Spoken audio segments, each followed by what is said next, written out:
예, 오늘 민수기 34장 1절부터 15절까지 본문 말씀이고요.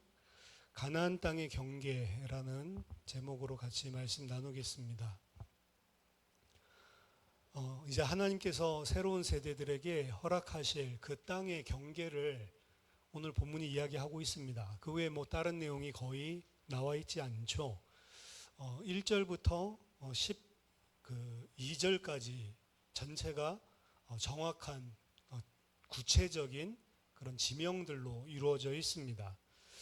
1절 2절 보니까 여호와께서 모세에게 말씀하여 이르시되 너는 이스라엘 자손에게 명령하여 그들에게 이르라 너희가 가나안 땅에 들어가는 때에 그 땅은 너희의 기업이 되리니 곧 가나안 사방 지경이라. 이 1, 2절은 오늘 전체 본문의 서론 역할을 하는 건데요. 중요한 것은 하나님이 하나님으로부터 시작된 것이다 라고 하는 점입니다. 하나님은 모세를 통해서 오늘 본문에 가나안 모든 땅 지경이 이스라엘 백성의 기업이 될 것이다 라고 말씀하시고요. 이 땅, 내가 지금 너희에게 말하는 이 땅이 너희의 기업이 될 것이다 라고 이야기합니다. 이 땅은 이스라엘이 결정하거나 선택한 땅이 아니고요. 하나님이 정하신 땅이고 하나님이 주도적으로 정하시고 주시기로 작정하신 땅이죠. 그리고 그 작정은 지금 이스라엘 백성에게 시작된 것이 아니고요. 이미 아브라함 때부터 시작된 것입니다. 그때도 아브라함이 땅을 결정한 게 아니었고 아브라함은 갈 바를 알지 못하고 그저 그 땅, 갈대아 우르 땅을 떠나라 라고 해서 걸어갔는데 하나님이 그 가나안 지경에 이르렀을 때 바로 이 땅이 내가 너와 너의 자손에게 주시는 땅이다 라고 이야기를 하셨죠. 그리고 오늘 본문에서 묘사하고 있는 이 가나안 지경은 다른 곳에 나와 있는 지명들과 마찬가지로 특히 북쪽 경계의 지명들은 어딘지 알 수가 없어요. 모르는 곳이 상당히 많습니다. 그럼에도 불구하고 기원전 15세기 중반에 고대 근동지방에 있는 문헌들이나 아직까지 남아있는 그런 문헌들이나 혹은 기원전 13세기 후반에 이집트가 이집트에만 있는 게 아니고 사실 팔레스타인까지도 자기네들의 영토가 있었거든요. 그 애굽의 영토에 대해서 이야기하는 그 이집트 문헌과 비교해 봤을 때 서로 상당히 일치하는 부분들이 많기 때문에 이 부분들이 지금은 잘 모르는 지명들이나 그리고 위치라 하더라도 실제로 고대에서는 있었던 자료들과 비교해 봤을 때 상당히 잘 들어맞는다라고 이야기를 합니다. 오늘 먼저 3절에서 5절까지는요. 하나님께서 주시는 땅의 남쪽 경계를 이야기하고 있습니다. 3절에 보니까 너희 남쪽은 에돔 곁에 접근한 신광야니 너희의 남쪽 경계는 동쪽으로 염의 끝에서 시작하여 돌아서 아그라빔 언덕 남쪽에 이르고 신을 지나 가데스바네아 남쪽에 이르고 또 하살라다를 지나 아스몬에 이르고 아스몬에서 돌아서 애굽 시내를 지나 바다까지 이르느니라. 이 남쪽 동쪽 끝에서부터 이 서쪽 끝까지 바다 지중해까지 쭉 이야기를 하고 있죠. 가나안 땅의 이 남쪽 경계는 나중에 여호수아 15장 1절에서 3절에 나와 있는 가장 남쪽 지역을 제비 뽑은 유다 지파의 경계와 유사합니다. 여호수아서 15장 1절부터 3절까지 읽어드릴 거니까 오늘 3절에서 5절을 한번 비교해서 보세요. 또 유다 자손의 지파가 그들의 가족대로 제비 뽑은 땅의 남쪽으로는 에돔 경계에 이르고 또 남쪽 끝은 신광야까지라. 또 그들의 남쪽 경계는 염해 사해죠. 염해의 끝 곧 남향한 해만에서부터 아그라빔 비탈 남쪽으로 지나 신에 이르고 가데스 바네아 남쪽으로 올라가서 헤스론을 지나며 아달로 올라가서 돌이켜 갈가에 이르고 거기서 아스몬에 이르러 애굽 시내로 나아가 바다에 이르러 경계의 끝이 되나니 이것이 너희 남쪽 경계가 되리라. 오늘 본문에 나오지 않은 지명들도 나왔지만 거의 대체적으로 일치하는 것을 볼 수가 있습니다. 애굽 시내는 시내가가 아니고 와디, 애굽 와디라고 부르는 곳이고요. 그리고 염해는 우리가 잘 아는 사해를 이야기하는 겁니다.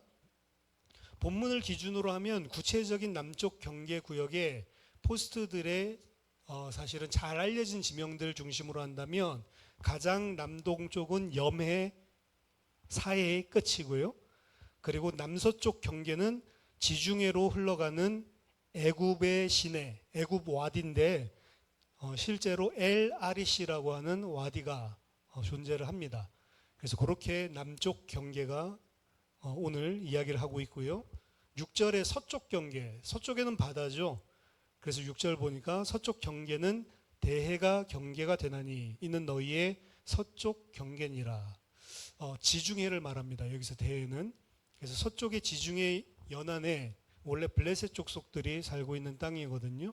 그것까지 다 포함해서 바다가 너희의 땅의 지경의 경계가 될 것이다. 그 다음 7절에서 9절까지는 북쪽 경계입니다. 북쪽 경계는 이러하니 북쪽에서도 왼쪽 서쪽에서 대해에서부터 시작을 하죠. 대해에서부터 호르산까지 그어라. 여기 호르산이 등장을 하죠.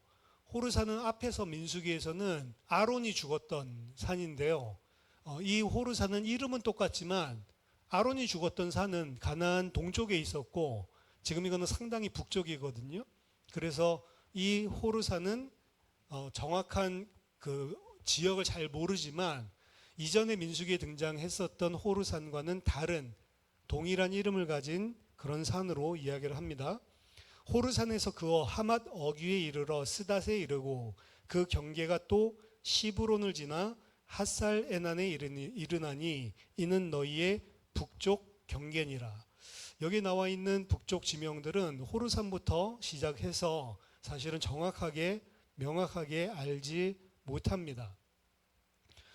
하지만 오늘 민수기 북쪽 경계는 에스겔서 47장에도 에스겔서 47장에서도 이 경계들이 등장을 하는데 에스겔서 47장의 북쪽 경계와 상당히 유사합니다. 그래서 에스겔서 47장과 오늘 우리 본문을 함께 비교하면서 대략의 위치를 추정하는데요. 에스겔서 47장 15절에서 17절 읽어드릴게요. 오늘 본문이랑 비교해 보십시오. 이 땅 경계선은 이러하니라. 북쪽은 대해에서 헤들론 길을 거쳐 스닷 어기까지니 곧 하맛과 브로다며 다메섹 경계선과 하맛 경계선 사이에 있는 시브라인과 하우란 경계선 곁에 있는 핫셀 핫디곤이라.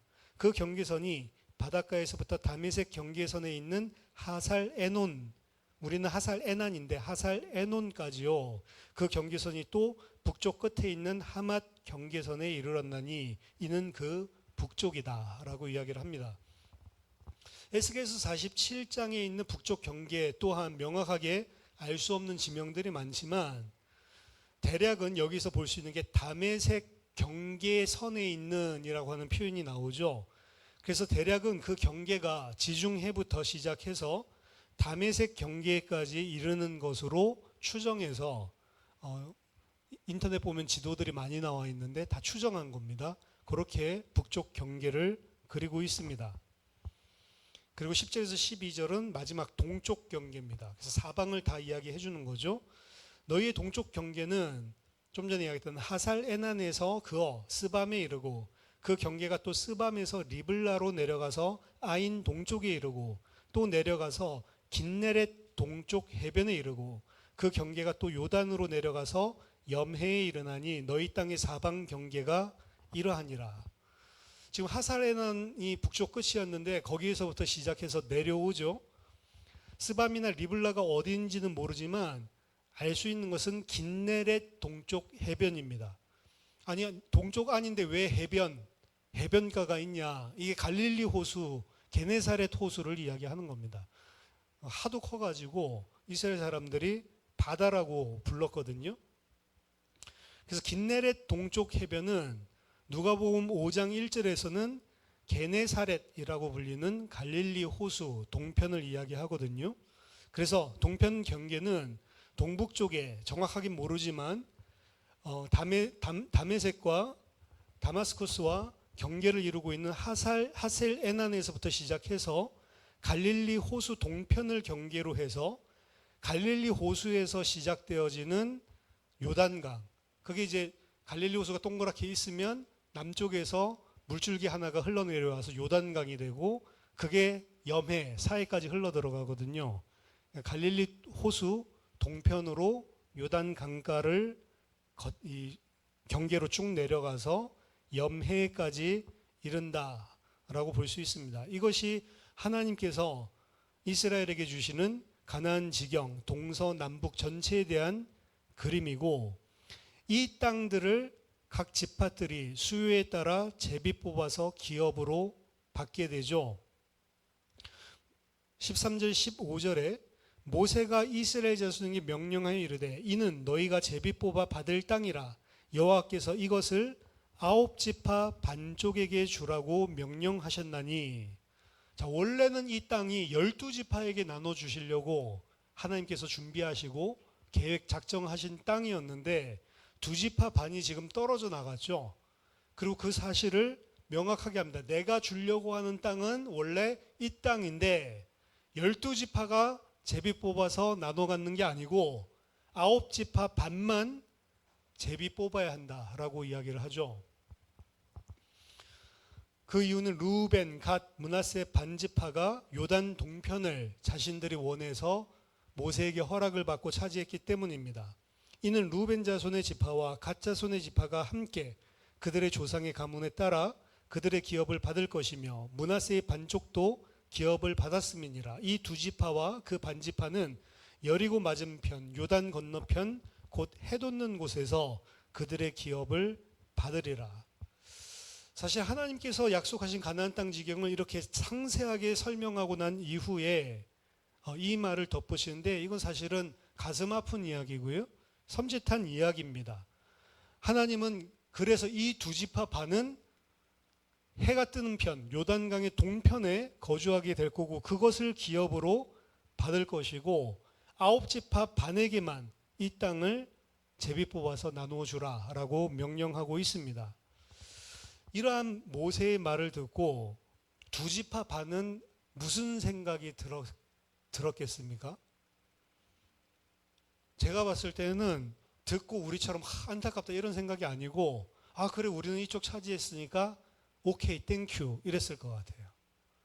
별 아무 생각이 없었을 것 같습니다. 왜냐하면 이미 자신들이 보고 너무 좋은 땅이라고 생각해서 그 허락 받았기 때문에 그 허락 받아내기 위해서 싸우면 우리가 선봉장으로 서겠습니다 라고까지 하면서 사실은 받아낸 땅이거든요. 그래서 이런 말을 듣고도 그들은 아무렇지도 않았을 것이라고 예상을 해봅니다. 하지만 밀그롬 같은 주혜자는 이 민수기 본문을 주의하면서 이를 2지파 반에 대한 지위에 상당히 안타까운 현실을 반영하고 있는 것이다 라고 이해를 합니다. 그 지역에 살았던 지파들은 약속의 땅 바깥으로 쫓겨난 것과 같은 일종의 유배지에 가 있는 것과 마찬가지다.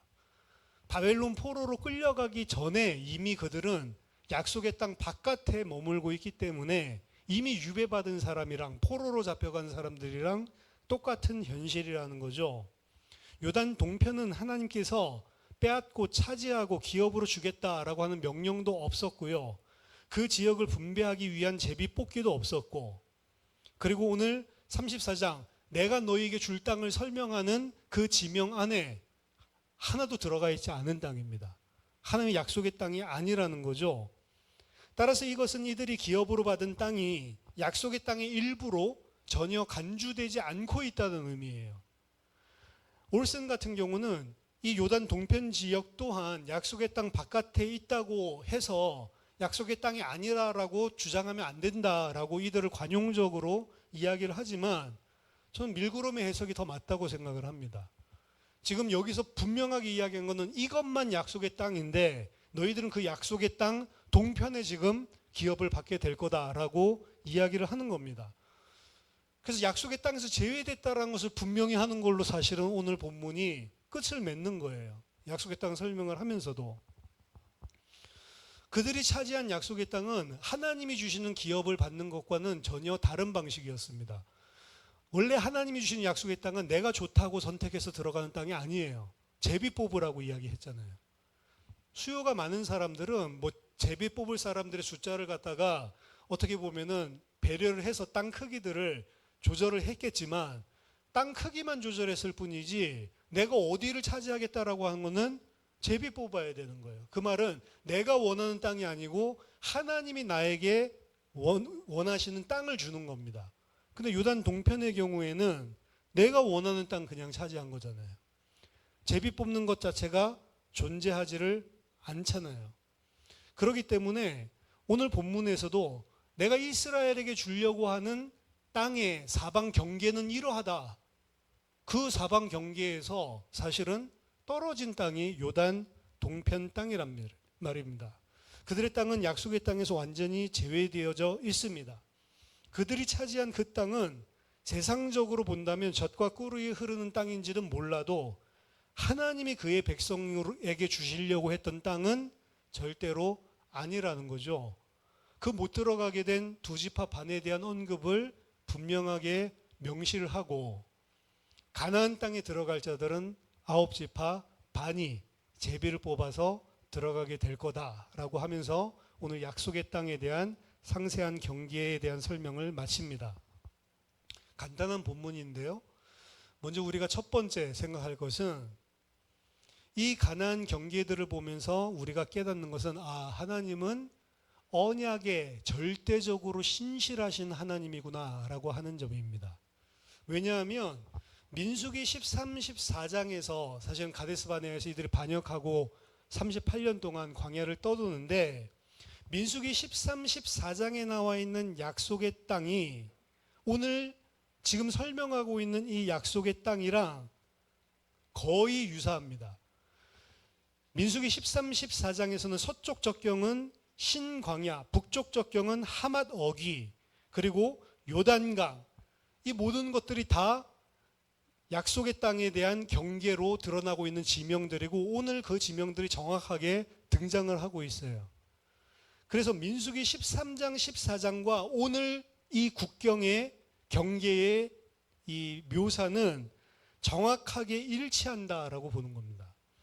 새로운 세대들에게 옛 광야 세대들에게 하셨던 그 원래의 약속이 그대로 넘겨줬음을 재확인시켜 주는 게 오늘 본문입니다. 그래서 우리가 보면은 이름들만 나와 있으니까 재미가 없지만 그들의 입장에서는 과연 40년 전에 우리 조상님들에게 약속하셨던 그 땅을 지금도 동일하게 우리에게 주시는가 안 주시는가 초미의 관심사가 있는 거거든요. 근데 그 땅이 하나도 변함이 없다라고 하는 거죠. 출애굽 처음부터 하나님은 이스라엘을 가나안 땅, 지금 말한 이 땅으로 인도해 드리려고 하셨습니다. 그게 출애굽의 목적이었습니다. 왜? 430년 전에 이스라엘에게 약속하셨던 것 때문입니다. 아브라함에게 약속하신 거죠. 아직 이스라엘은 존재하지도 않았을 때 430년 전에 1대1로 아브라함에게 하신 약속, 언약을 지키려고 하시는 거예요. 그리고 이스라엘 백성들은 다 잊어버리고 있었지만 출애굽은 하나님이 먼저 그 약속, 언약을 기억하시고 그들을 찾아가시는 것으로 시작하고 있습니다. 비록 이스라엘이 원하는 것은 바로 때문에 힘든데 노예 해방돼서 잘 먹고 잘 살아야지, 그게 이스라엘이 원하는 것이었지만 하나님의 목적은 그가 하신 언약을 신실하게 이루시는 게 하나님의 목적이었습니다. 그래서 이스라엘이 그렇게 반역하고 범죄해도 하나님은 끝까지 그들을 놓지 않고 인도하고 계시는 중인 겁니다. 그 신실하신 하나님이 예수 그리스도 안에서 지금 하나님의 백성들, 성도들을 동일한 신실하심으로 붙들고 있다라는 사실을 기억해야 됩니다. 왜? 그리스도 예수 안에 있는 약속, 반드시 너희를 새 하늘과 새 땅으로 인도해서 내 아들 예수 그리스도와 함께 영원히 살게 하겠다. 이게 하나님의 언약이기 때문에 그래요. 그리스도 안에 있는 구원의 언약입니다. 그리스도 안에 있는 자, 믿음으로 그와 합한 자는 반드시 내가 새 하늘과 새 땅에 끌고 가겠다라고 하는 거죠. 그래서 이스라엘이랑 우리도 똑같아요. 우리가 실수하고 범죄하고 약하고 넘어져도 하나님은 우리를 안 놓고 끝까지 인도하시는 겁니다. 그 하나님의 신실하심 때문에 우리가 구원받을 수 있는 거고 살 수 있는 거고 그리고 확신할 수가 있는 겁니다. 우리 자신의 모습을 쳐다보면 확신은 불가능해요, 사실은. 우리 자신의 실력과 수준을 보면 절대로 소망도 없고 확신할 수도 없습니다. 나도 나 자신을 쳐다보면 믿지를 못해요. 왔다 갔다 한단 말이죠. 나를 쳐다보면 우리는 절대로 확신을 가질 수가 없는 겁니다. 그런데 그리스도 예수 안에 있는 언약과 그리고 그 언약에 신실하신 하나님, 그렇기 때문에 나를 붙들고 계시는 그 신실하신 하나님을 안다면 그 하나님 때문에 우리는 확신도 가질 수 있고 소망도 가질 수 있고 넘어져도 다시 일어설 수가 있는 거예요. 하나님께서 언약에 신실하시다는 사실이 성도의 소망의 근거입니다. 오늘 본문의 가나안 경기에 대한 자세한 이야기는 그 하나님을 우리에게 가르쳐 주는 거예요. 너희들이 아무리 개판쳤지만 너희들은 언약에 신실하지 않지만 나는 언약에 신실하다는 거죠. 거짓말을 할 수 없는 분입니다. 그래서 시편 보면 다윗이 이런 고백을 하죠. 시편 27편 10절에 보면 내 부모는 나를 버렸으나 여호와는 나를 영접하시리이다. 영접하시리이다라고 번역을 해놨는데요. 물론 이 히브리어 동사는 take, 취하다라고 하는 그러한 뜻을 가지고 있지만 그 히브리어 BDB 사전을 보면 어떤 뜻도 있냐면 구체적인 문맥 속에서 아버지로서 자녀로 받아들여 주신다라는 의미의 받아들임, 취함, 그걸 이야기를 합니다. 부모는 나를 버렸지만 하나님은 나를 자녀로 취하여 주신다라고 하는 겁니다. 그러니까 부모도 포기하고 버린 자식이지만 하나님은 포기하지 않고 버리지 않고 나의 아버지가 되셔서 당신의 자녀로 받아들여 주신다라고 다윗이 고백한 것입니다. 하나님의 신실하심이죠. 그게 오늘 자세한 가나안 땅 사방의 경계를 통해서 우리가 먼저 깨달아야 하는 것입니다. 언약의 신실하신 하나님, 우리의 소망의 근거. 하나님은 그리스도 안에서 우리를 절대로 포기하지 않고 약속하신 대로 반드시 새하늘과 새 땅에 인도하신다. 자, 두 번째는, 그런데 문제는 그 신실하신 하나님이 반드시 우리에게 주시려고 하는 그 땅을 막상 이스라엘은 원하지 않았다는 것, 특히 두 지파 반은 원하지 않았다는 것입니다. 지난주에도 이런 이야기들을 같이 나눴는데 하나님이 주시려고 하는 땅이 있고 내가 원하는 땅이 있는데 그 두 지파 반은 하나님이 주시려는 땅에 관심이 없고 내가 원하는 땅을 취하는 거거든요. 그래서 다시 한번 두 지파 반의 어리석음과 그들의 죄성, 더 나아가서 그냥 죄 정도가 아니죠. 하나님께 대한 그들의 반역, 여기에 대해서 생각을 해봐야 됩니다. 그들이 요단 동편에 머물러 차지한 땅은 하나님께서 그들에게 주시고자 한 땅이 절대 아니었다라는 사실을 오늘 본문도 분명히 말해줍니다. 따라서 가나안 땅은 하나님께서 9지파 반에게만 주시고 그리고 주시는 방법도 그들이 원하는 땅을 주는 게 아니고 제비 뽑기에 만들었지만 요단 동편은 그들이 그저 자기 눈에 좋은 것, 자기가 원하는 땅을 차지한 것입니다. 어떻게 보면 힘이 있는 지파일수록 제비 뽑기보다는 내가 원하는 땅을 차지하는 게 더 좋았을 것 같아요. 그렇죠? 힘이 없으면 제비 뽑기가 좋을 수도 있어요. 그럼 내가 힘이 없으니까 산간으로 쫓겨날 수 있는데 제비 뽑았는데 잘 뽑아가지고 기름진 땅으로 갈 수가 있으니까. 근데 힘이 셀수록 내가 이 산간으로 몰려나고 이러면 기분 나빴을 것 같아요. 그렇죠? 근데 네가 기분 나쁘든 기분 좋건 상관없이 가나안 땅을 어떻게만 차지할 수 있냐? 제비 뽑기로만 차지할 수 있게 하신 것입니다. 하지만 요단 동편은 다르죠. 제비 뽑을 필요도 없고 그냥 내가 원하는 땅 차지하면 그만입니다. 그래서 원래는 두 지파 르우벤과 갓 지파만 원래 전쟁에서 이겼던 그 땅을 우리가 좀 나눠 갖겠다라고 차지를 했고, 므낫세는 나중에 들어왔거든요. 반지파는 혹해가지고. 근데 그 므낫세는 원래 차지하고 있는 땅을 나눠 가진 게 아니고 새로운 성을 공격해가지고 정복해가지고 요단 동편에 남게 됐거든요. 그들은 르우벤이나 갓 지파가 주장한 땅을 나눠달라고 한 적도 없고 새로운 땅을 아예 개척을 해가지고 거기에 틀을 잡은 겁니다. 왜냐? 그 성읍들이 좋아 보였고, 그리고 그 성읍을 이길 수 있을 만한 힘이 자기에게 있다라고 생각했기 때문입니다. 즉 그들은 그들 힘대로, 그들의 능력대로 원하는 땅을 차지한 거예요.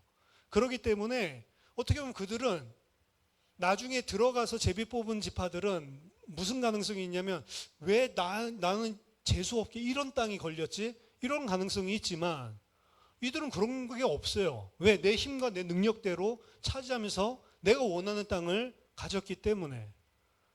그럼 사실은 인간으로 보면, 인간의 죄성으로 본다면 요단 동편에서 땅 차지하는 방식이 훨씬 더 우리에게 합리적이고, 그리고 내가 원하는 방식이에요. 그게 내가 힘 있으면 좋은 땅 내가 차지하고, 내가 원하는 땅이 저 땅이니까 열심히 노력해가지고 전쟁해서 그 땅 차지하고, 그게 뭐가 나쁘냔 말이죠.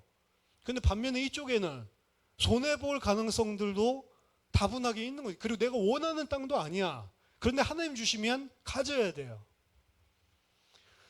오늘 보니까 두 지파 반이 참 딱하다 이렇게 이야기를 하지만, 사실 인간의 죄성을 가지고 본다면 이 두 지파 반이 땅 취하는 방식이 훨씬 더 우리랑 잘 맞는 방식이에요.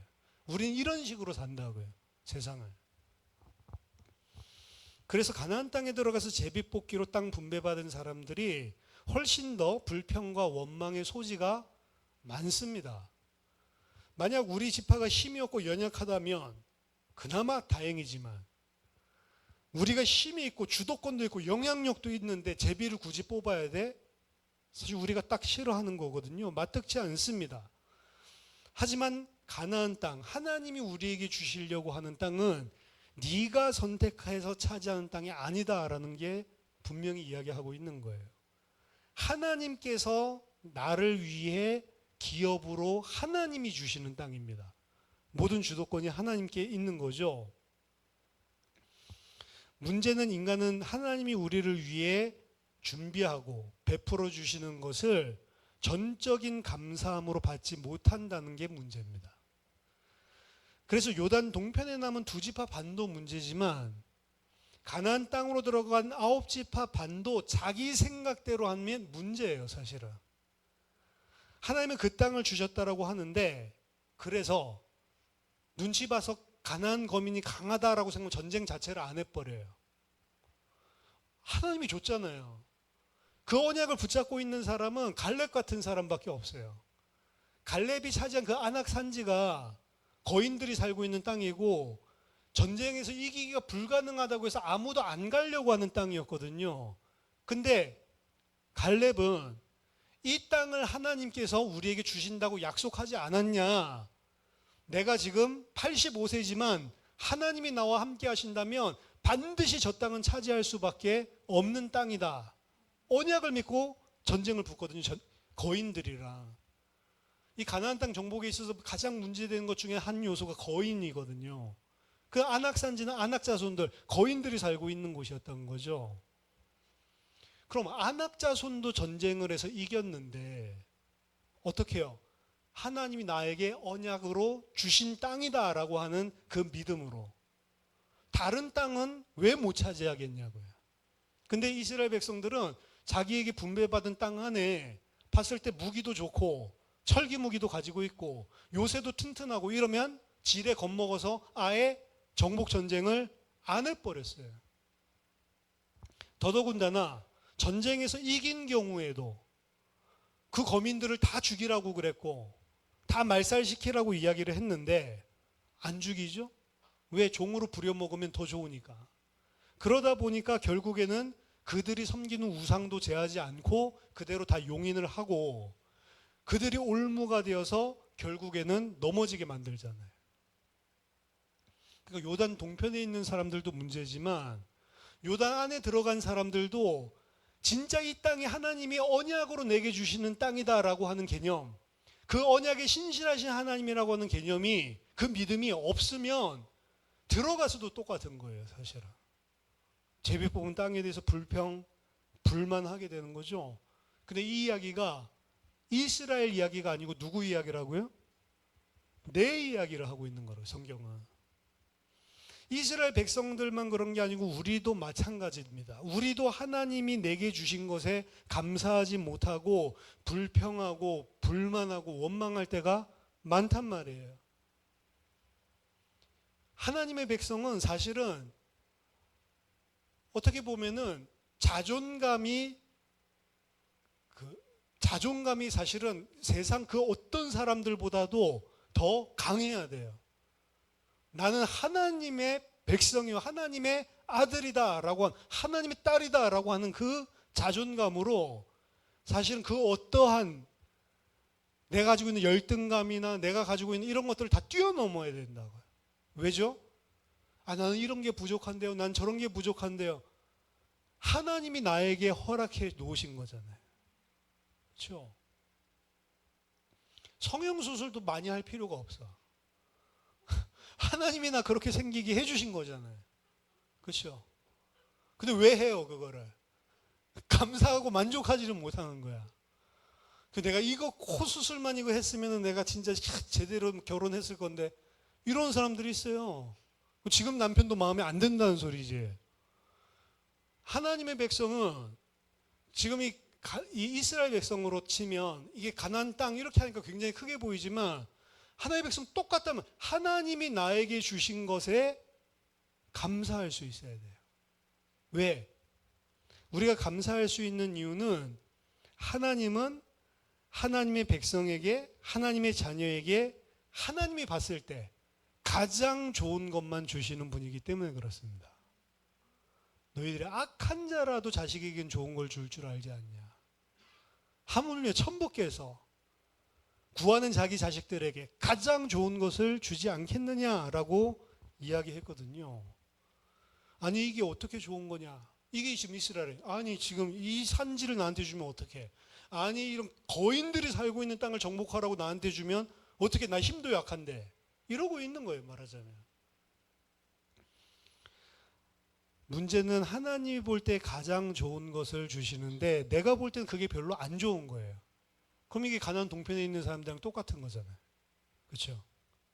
만약에 우리가 전적으로 하나님을 신뢰한다면, 그래서 어떤 상황 속에서도 항상 기뻐하고 범사에 감사할 수가 있는 겁니다.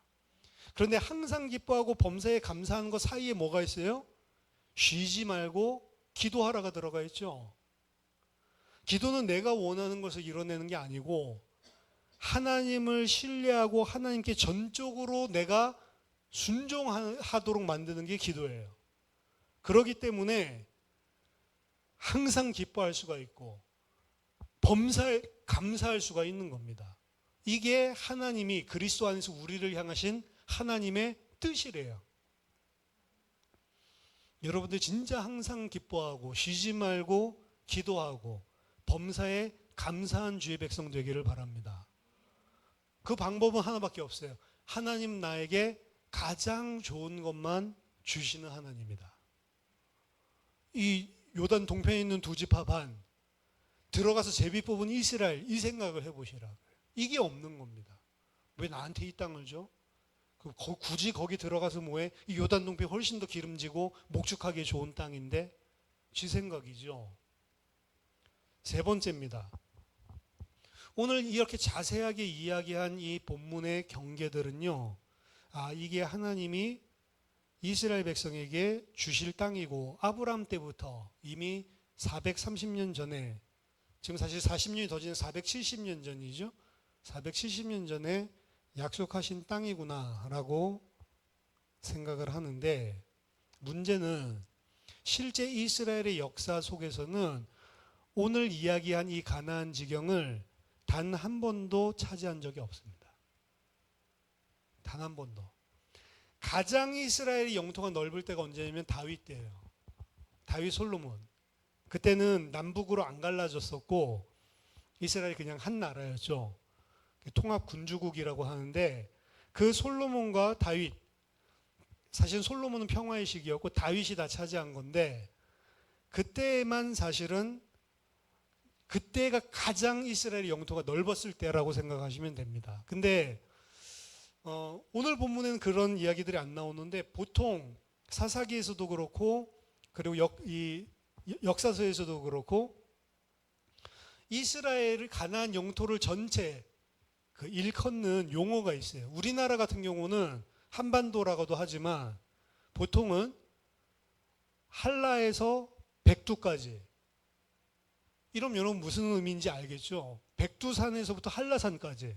그럼 이게 우리 땅, 지금 우리가 가지고 있는 그 우리나라 그 토끼같이 생긴 호랑이같이 생긴 그 그림 전체를 일컬을 때 제일 끝에 있는 높은 산 백두산에서부터 시작해서 제일 남단 제주도에 있는 한라산까지 이러면 우리나라 전체를 이야기하는 거잖아요. 그런 표현이 이스라엘에도 있어요. 그게 뭐냐면 단에서부터 브엘세바까지입니다. 그 단이라고 하는 땅이 가장 북쪽에 있다면 남쪽엔 브엘세바. 근데 이 단에서부터 브엘세바라고 하는 것이 어떻게 보면 그들의 입에 붙어 있는 전통적인 표현인데 그 땅은요 오늘 이야기한 영토에 비교하면 훨씬 작은 땅이에요. 그리고 무슨 말이에요? 그들이 하나님께서 약속하신 땅을 제대로 정복한 적이 단 한 번도 없다. 심지어는 다윗 때 가장 넓었지만 다윗 때 누구를 복속시켰냐면 블레셋을 복속시켰거든요. 근데 그때도 다 쓸어 죽이질 않았어요. 블레셋을 복속시키고 나서 다윗 때에는 그쪽 지금 서쪽에는 지중해 거기가 경계라고 했잖아요. 근데 그 지중해 경계의 연안에 블레셋 족속들이 쭉 살았다고요.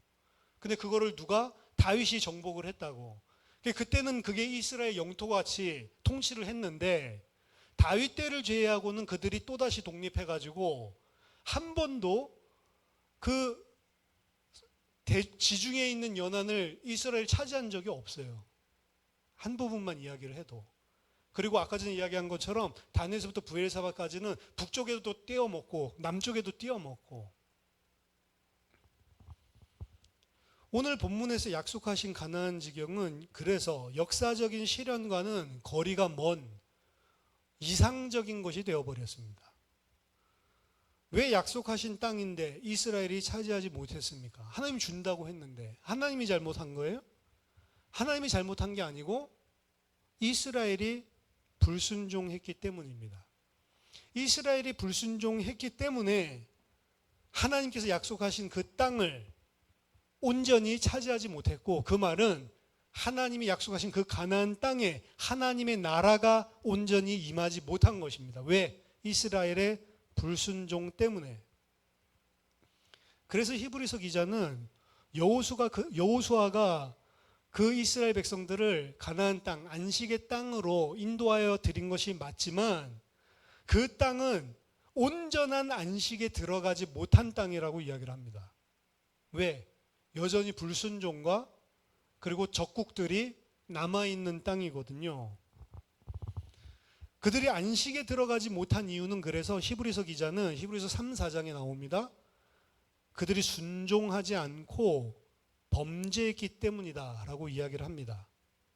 따라서 여호수아가 주지 못한 진짜 안식이 여전히 하나님의 백성에게 남아있다라고 이야기를 합니다. 그 진짜 안식을 누가 주시는가? 구약의 여호수아가 주는 게 아니고 신약의 여호수아, 예수가 준다는 거죠. 같습니다. 좌슈아, 예슈아가 그 원래 이름이죠. 구약의 여호수아, 예슈아. 그리고 예수님도 예슈아입니다. 똑같은 이름이에요, 사실은. 가나안 땅으로 들였지만 온전한 안식을 구약의 예슈아가 못 줬는데 신약의 예슈아는 우리를 약속하신 새하늘과 새 땅으로 인도하여 드려서 온전한 안식을 우리에게 주시는 분이다라는 것이죠. 그 안식의 땅은 예수 그리스도와 그리고 예수 그리스도 안에서 온전히 하나님께 순종하는 아들들만 차지하게 되는 땅입니다. 그래서 그 땅을 차지하기 위해서 우리들이 해야 될 일이 있는데 그게 우리의 가나안 정복 전쟁이에요, 사실은. 어디에서 그 가나안 정복 전쟁이 이스라엘이 실패했냐? 마음에서 실패한 겁니다. 마음에서 하나님을 불신앙했고 하나님이 절대적인 신실하신가 가장 좋은 것만 주신다라고 하는 그 사실을 안 믿었어요, 사실은. 겉으로 드러난 게 가나안 정복을 못한 것입니다. 사실은 그들 마음 안에 있는 가나안, 그들의 마음 속에 있는 우상, 그들의 마음 속에 있는 가나안 족속들을 쫓아내지 못한 것이죠. 무슨 말이냐면 결국에 우리가 새하늘과 새 땅에 들어가려면 우리도 이스라엘과 똑같이 하나님께 순종해서 가나안 정복 전쟁을 벌여야 되는데 그 정복 전쟁은 팔레스타인에 사는 게 아니고 내 마음속에다가 하는 거라고요. 내 마음속에 있는 우상과 죄를 몰아내야 된다라고 합니다. 내 마음속에 내 안에 하나님의 나라가 온전히 임하게 해야 된다. 육신적인 땅 전쟁의 문제가 아니었습니다. 사실은 이스라엘은 마음의 문제가 진짜 문제죠. 그래서 결국에는 마음의 할례를 받으라라고 하는 게 신약에서 나오는 거예요. 육신의 할례를 받은 거 가지고는 해결이 안 되니 마음의 할례를 받아라. 근데 마음의 할례를 받는 길은 사람이 할 수 없거든요. 그래서 하나님이 해주시겠다고 약속하신 것이고 그게 예수 그리스도의 십자가와 죽음으로 말미암아 우리에게 허락하신 성령입니다. 성령을 통해 마음으로 할례를 받아라. 그래서 우리들에게도 아직 우리가 새하늘과 새 땅에 들어가지 못하고 이 땅에 아직 살고 있는데 우리에게도 이스라엘 백성이랑 똑같은 가나안 전쟁이 있다라고 하는 거죠. 내 마음속에 할례를 행하는 일입니다. 성령으로 말미암아 내 마음속에 우상과 죄를 몰아내는 정복 전쟁이 남아있는 것이다. 그래서 이스라엘 쳐다보고 안타까워할 필요 없이 나를 쳐다봐야 된다는 거죠. 가나안 땅 생각할 때 내 마음속을 쳐다봐야 된다는 거죠. 어디에 일곱 족속 31왕이 여전히 살고 있는지 발견하고 그 우상을 제하여 버리고 하나님은 진멸하라라고 이야기를 했거든요. 그게 우리가 싸워야 할 영적인 전쟁입니다. 이스라엘 백성들에게 허락하신 그 땅을 쳐다보면서 나에게 허락하신 그 땅, 그리고 나에게 허락하신 그 땅을 반드시 너희는 정복하고 차지하라고 이야기를 했거든요. 똑같은 거예요, 사실 우리가.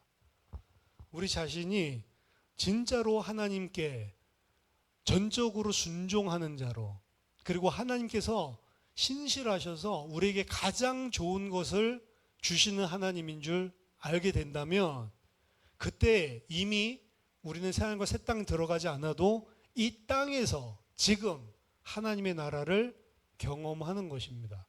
그게 우리들이 차지해야 되는 가나안 땅이고 우리들에게 허락하신 어떻게 보면 기업입니다.